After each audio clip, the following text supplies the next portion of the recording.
정승화 육군 참모총장이 전화기를 드니 김재규의 걸걸한 목소리가 흘러나왔다. 안녕하셨습니까, 정 총장.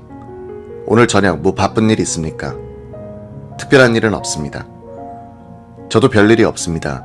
그럼 오늘 우리 저녁이나 같이 하면서 조용히 시국 이야기나 합시다. 그렇게 합시다. 궁정동. 전에 한번 와보셨죠? 알겠죠?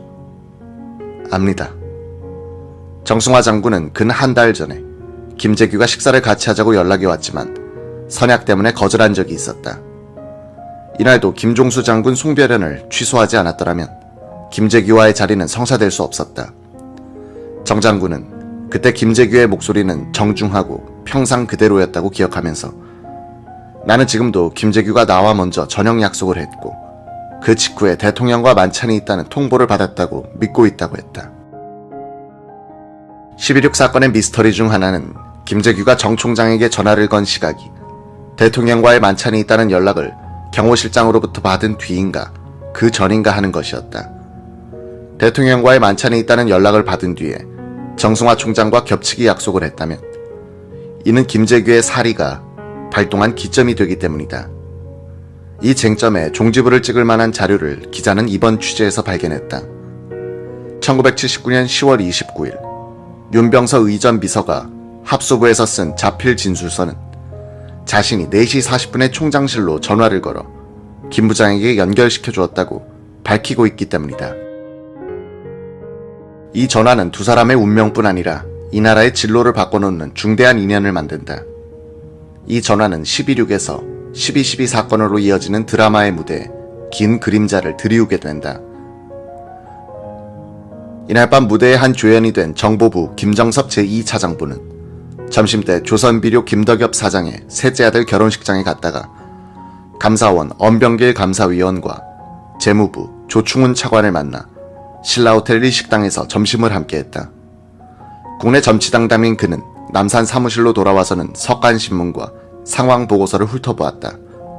오후 3시 30분쯤 부장실에서 보고할 것이 있으면 지금 해줬으면 좋겠다는 연락이 왔다. 김 차장보는 부장에게 정운갑 신민당 총재 권한 대행이 자기 체제를 발족시키겠다는 발표를 했고 일본인 관광객이 한국인 접대부를 찔러 죽였다는 보고를 했다. 오후 4시쯤 부장실을 나온 그는 4시 30분에 시청 건너편에 있는 프레지던트 호텔 내 정보부 전용 사무실 1720호실로 갔다.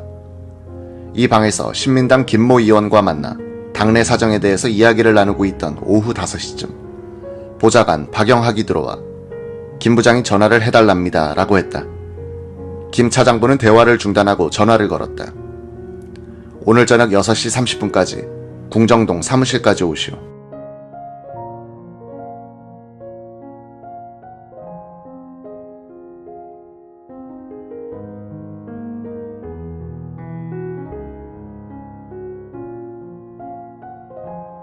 김재규는 이렇게 말하고는 대답도 듣지 않고 일방적으로 끊어버렸다. 김 차장부는 호텔방에서 김 의원과 이야기를 마친 뒤 오후 5시에 다시 궁정동 부장사무실로 전화를 걸었다. 윤병서 비서가 받았다. 김 차장부는 부장이 아까 전화로 저녁에 궁정동으로 오라는 것은 거기로 와서 업무 보고를 하라는 뜻인 줄 알고는 오늘 저녁에 친구들과 선약이 있으니 지금 전화로 부장께 보고를 하겠다고 했다. 김 부장에게 전화가 연결됐다. 김정섭 차장부는 신민당 김 의원과 나눈 대화를 설명하고 신민당 정운갑 대행체제에 대한 전망을 보고했다. 그러고는 이상입니다 라고 끝내려고 했더니 김 부장은 또 저녁 6시 30분까지 이리로 오시오 하고 일방적으로 전화를 놓아버리는 것이었다. 궁정동 정보부 시설의 본관 2층에는 부장용 침실이 있었다. 그 무렵 간 치료를 받고 있었던 김 부장은 여기서 오후에 1시간쯤 낮잠을 자는 경우가 잦았다. 이날 정 총장에게 전화를 건 뒤에 이 침실에서 한 일에 대하여 김재규는 1979년 11월 8일에 작성한 자필 진술조서에서 이렇게 썼다. 금고에 보관하고 있던 32구경 독일제 소형 권총을 꺼냈다. 실탄도 꺼내어 탄창에다가 7발을 넣고 권총에 끼어 장전 점검을 해왔더니 이상이 없었다. 한 발을 장전하여 격발만 하면 발사될 수 있도록 해뒀다. 이 총을 언제라도 쉽게 꺼낼 수 있도록 책장 상단 선반에 꽂혀있는 국제정보자료책 뒤편에 숨겨두었다. 이 권총의 내력은 오래된 것이었다. 김재규가 육군대학 부총장으로 있던 1960년 총장이던 이성가 장군으로부터 선물 받은 권총이었다. 김재규는 전역한 뒤 이 권총과 45구경 권총 2자루를 주소지를 관할하는 서울 성북경찰서에 맡겨두었다. 그는 정보부장으로 취임한 이후인 1977년에 경찰로부터 권총을 수령하고 금고에 넣어 보관하고 있었던 것이다. 부장수행비서관 박흥주 대령이 1층 사무실에서 부장 친척들의 여권 서류를 정리하고 있던 오후 5시쯤 윤 비서가 2층에서 내려오더니 부장님이 조끼와 줄무늬 있는 양복을 보내라고 하신다 라고 했다. 박 대령은 부장 공관으로 연락을 취했다. 이 양복 바지에는 특징이 하나 있었다. 라이터를 넣는 호주머니 속에 작은 호주머니를 유달리 크게 만든 바지였다. 작은 권총이 들어갈 정도였다. 한 20분이 지나서 다시 인터폰을 받으니 부장이었다. 오늘 손님이 오시는데 식사 3인분을 준비해주게. 저녁 6시 30분에 손님들이 올 걸세.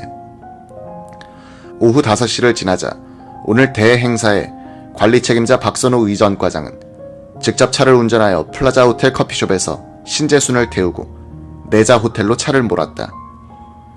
당시 23세이던 한양대학교 연극영화과 3학년 신재수는 광고 모델로 일한 적도 있었다. 신재수는 그 이틀 전 오후 약수동에 있는 대하라는 살롱 마담 숙경 언니로부터 만나자는 연락을 받았다. 그 다음날 서교동에 있는 언니 집에 가서 만난 사람이 박선호였다. 박 과장은 이 자리에서 신양을 면접한 뒤에 내일, 즉 26일 오후 5시에 플라자 호텔 커피숍에서 만나기로 약속을 했다는 것이다. 박 과장이 예기치 않은 대통령과의 만찬에 대비하여 미리 약속을 해둔 것인지 아니면 다른 목적이 있었는지는 명확하지 않다. 박, 신, 두 사람은 내자 호텔에서 심수봉과 합류하여 궁정동으로 향했다.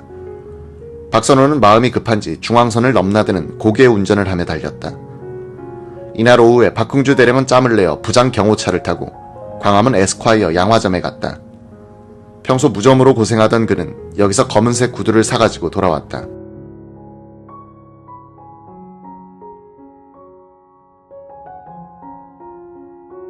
김계원 대통령 비서실장은 삽교찬 방조제 중공식 행사에 다녀온 뒤 사무실에서 유정회 총무 최영희 의원과 한담을 하고 있었다.